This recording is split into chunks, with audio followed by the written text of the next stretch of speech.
पावसाळ्यात ना आपल्याला सतत भूक लागते आणि काहीतरी गरमागरम सारखं प्यायला पाहिजे असतं. मग सतत चहा कॉफी तर नाही परवडत आणि जेवत राहिलं तर वजन वाढणार, तर गरमागरम सूप प्यायचं कधी पण.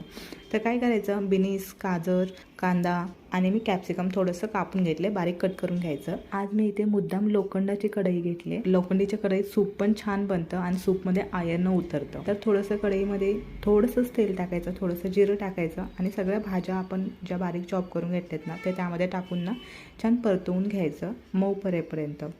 एकदा असं मऊ पडलं की त्याला स्मोकी फ्लेवर येतो. म्हणजे आपण चायनीजवाल्यांकडे जसं सूप घेतो ना तसा फ्लेवर त्यामध्ये येतो. तुम्हाला हवं आहे तेवढं पाणी घालायचं, किती कप तुम्हाला करायचं आहे, आणि चवीनुसार मीठ. आणि हा जो मसाला चालला आहे ना हा सिक्रेट मसाला आहे बरं का. जी काय टेस्ट ह्या सूपची आहे यावर अवलंबून आहे. छान मिक्स करून घेतली आणि एक उकळी काढून घ्यायचं. आता इथे अजून एक ट्विस्ट आहे. आपण थिकनेससाठी कॉर्नफ्लॉवरची स्लरी वापरतो. तर मी इथं नाचणीचं पीठ घेतलं आहे.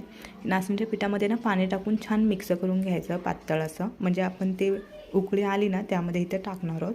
आता शक्यतो कॉर्नफ्लॉवर आणि नाचणी यामध्ये कधी पण नाचणी बेटर, म्हणून मी कॉर्नफ्लॉवर स्किप केलं आहे. आता हे पाण्यात ओतत असताना सतत हलवत राहायचं म्हणजे गुठळ्या होणार नाहीत.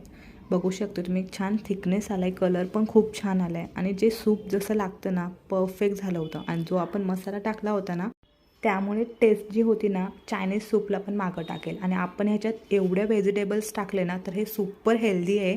तुमचं वजन पण वाढणार नाही. जे कोणी वजन कमी करण्यासाठी ट्राय करतात त्यांना भूक लागत असेल हे सूप तुम्ही नक्की ट्राय करू शकता. लहान मुलांना देऊ शकता.